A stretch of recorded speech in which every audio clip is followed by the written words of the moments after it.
شروع اللہ کے نام سے جو بڑا مہربان نہایت رحم والا ہے۔ اوروں کا ہے پیام اور میرا پیام اور ہے، عشق کے درد مند کا طرز کلام اور ہے۔ طائر زیر دام کے نالے تو سن چکے ہو تم، طائر زیر دام کے نالے تو سن چکے ہو تم، یہ بھی سن لو کہ نالہ طائر بام اور ہے۔ جناب صدر، معزز اساتذہ کرام اور اس چمن کے مہکتے ہوئے پھولوں، السلام علیکم۔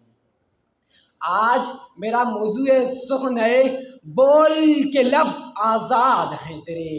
جناب صدر، جب میں لبوں کی آزادی کے ساتھ کچھ سوچنے کی جسارت کرتا ہوں تو میرے تخیل کے دریچوں میں اپنے اسلاف کے شاندار ماضی کی ایک جھلک دکھائی دیتی ہے، جب انہوں نے متحدہ ہندوستان پر سینکڑوں سال تک حکومت کی۔ اپنے اجداد کے وہ کار نمایاں آنکھوں کے سامنے گھومنے لگتے ہیں جب سائنس اور ٹیکنالوجی میں ہونے والی روز افزوں ترقی، علم، طب و جراحت اور فلکیات جیسے علوم میں انہوں نے اپنے جھنڈے گاڑے اور مسلم امہ کا سر فخر سے بلند کر دیا۔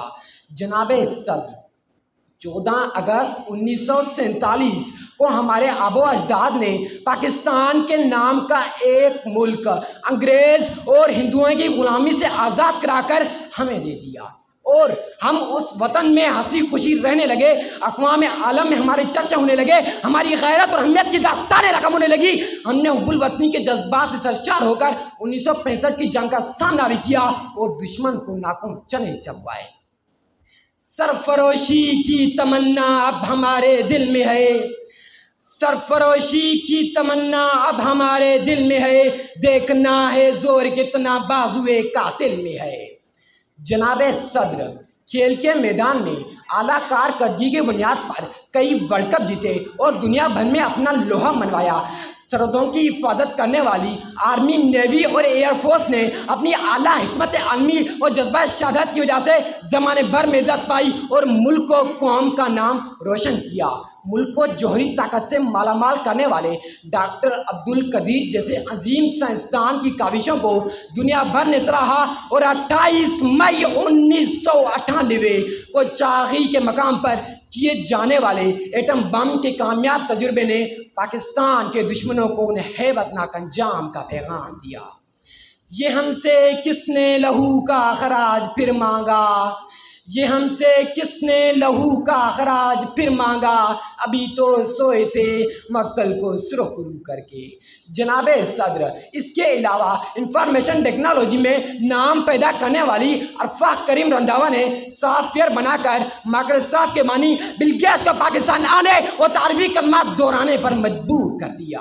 جناب صدر، پھر ایک ایسی آندھی چلی جس نے ہماری آنکھوں میں سے دھول جھونکی کہ ہمیں اپنی منزل ایک دبیس پرتے میں چھپی ہوئی دکھائی دینے لگی، وہ وطن جس کے بارے میں اقبال نے کیا خوب کہا، پتھر کی مورتوں میں سمجھائے تو خدا ہے، پتھر کی مورتوں میں سمجھائے تو خدا ہے، خاک وطن کا مجھ کو ہر ذرہ دیوتا ہے۔ عزیز ساتھیوں، وطن ہمارے حکمرانوں کی سیاست کی نظر ہو گیا، کبھی شیر، کبھی بلہ، کبھی تیر کی نمائندہ سیاسی جماعتوں سے اگلنے والا زہر اس قوم اور ملک کے لیے ایک زہر قاتل بن گیا۔ اقوام عالم میں گھر گھر ہماری باتیں ہونے لگی، 2-3 سیاسی دھڑے باری باری اس ملک سے اپنا حصہ لینے لگے۔ عوام سے حاصل ہونے والے ٹیکسوں سے ملک کا فائدہ کرنے کی بجائے کسی نے آف شور کمپنیاں بنا لی تو کسی نے جزیرے خرید لیے۔ جناب صدر، بات یہیں تک ختم نہیں ہوتی۔ پچھلے کئی برسوں سے سائنس اور ٹیکنالوجی کے میدان میں کسی بھی سائنسدان کی ایجاد منظر عام پر نہ آ سکی۔ ہمارے دشمن ملک کا خلائی جہاز چاند پر جا کے پہنچا، لیکن ہمارا ہنڈولا ابھی بھی کسی خضر کی تلاش میں ہے جو آئے اور اسے حرکت دے۔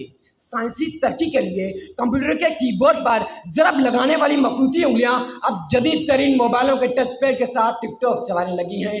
علامہ اقبال نے اپنے شاہی کا تصور یہ کہہ کر دیا تھا، بسر اوقات کر لیتا یہ کو ہو بیاباں میں، بسر اوقات کر لیتا یہ کو ہو بیاباں میں، کہ شاہی کے لیے ذلت ہے کار آشیاں بندی۔ مگر افسوس آج وطن عزیز کا شاہی کردستوں میں رہ رہ کر اپنا تشخص کھو بیٹھا اور کسرت سلطان کی گنبد پر اپنے نازک آشیانے بنانے لگا۔ جناب صدر، مجھے افسوس سے کہنا پڑتا ہے کہ میرے وطن کے حکمرانوں نے آئین میں بارہا تبدیلیاں اور تعریفات کر کے اسے اپنا من پسند ساتھی بنا لیا ہے۔ اقوام عالم میں ہمارے ملک پر چڑھے قرض کی ادائیگی کے بھی خوب چرچے ہیں۔ ہم نے قرض اتارنے اور ملک کو ترقی کی راہ پر گامزن کرنے کے لیے IMF سے سخت اور مشکل شرائط پر قرضہ لے رکھا ہے، جس سے ملک مقروض ہوتا چلا جا رہا ہے۔ تخلیقی ذہن کے مالک مدوزن نمک، مرچ، مسالے اور آٹے کی قیمتوں کے گھن چکر سے باہر ہی نہیں آ پا رہے۔ کہنے کو تو ہمارا نظام حکومت ایک جمہوریت پر مبنی ہے، لیکن اس نام نہاد جمہوریت کی آڑ میں ایک آمریت پوشیدہ ہے۔ عوام پر حکومتی مشینری کا اس قدر دباؤ ہے کہ اپنے حقوق کے لیے صدا بلند کرنے والے ہر شہری کی آواز کو ہمیشہ کے لیے دبا دیا جاتا ہے۔ یہ دستور زباں بندی ہے کیسا تیری محفل میں، یہ دستور زباں بندی ہے کیسا تیری محفل میں، یہاں تو بات کرنے کو ترستی ہے زبان میری۔ جناب صدر، آئیے ہمارے اس تعلیمی نظام پر ایک تاہرانہ نظر ڈالتے ہیں۔ ایک جانب تو ہمارے حکمرانوں نے مفت تعلیم کا نعرہ لگا کر طلبہ اور طالبات کو پڑھ لکھ کر آگے بڑھنے کی امید تو دلائی ہے، تو دوسری جانب رجسٹریشن اور داخلے کی مد میں بھاری بھرکم اور ہوش شربا فیسوں کا بوجھ ڈال رکھا ہے۔ اب آئندہ سال سے حکومت نے مفت کتابیں مہیا کرنے سے بھی ہاتھ اٹھا لیے ہیں۔ جناب صدر، روٹی، کپڑا، مکان کسی بھی ملک کی بنیادی ضروریات ہیں جن کا مہیا کرنا حکومت وقت کی ذمہ داری ہے، لیکن مجھے افسوس سے کہنا پڑ رہا ہے کہ ہمارے ہاں گنگا کچھ الٹی ہی بہہ رہی ہے۔ اس وقت میرے عوام کے ملک کی سوچ روٹی پورا کرنے پر ہی مرکوز ہو چکی ہے۔ ان بنیادی ضروریات سے آگے نکلیں گے تو کچھ اور سوچیں گے۔ جناب صدر، کچھ بڑے بڑے مگرمچھوں کے علاوہ ہر پاکستانی ہی پریشانی کے عالم میں مبتلا ہے۔ اس حالت میں صرف اور صرف دعا ہی ہمارا آخری سہارا اور امید کی کرن ہے۔ اللہ تعالیٰ سے دعا ہے کہ اللہ تعالیٰ ہمارے حال پر رحم فرمائے۔ اس شعر کے ساتھ اجازت چاہتا ہوں۔ اب ہوائیں ہی کریں گی روشنی کا فیصلہ، اب ہوائیں ہی کریں گی روشنی کا فیصلہ، جس دیے میں جان ہوگی وہ دیا رہ جائے گا۔ والسلام۔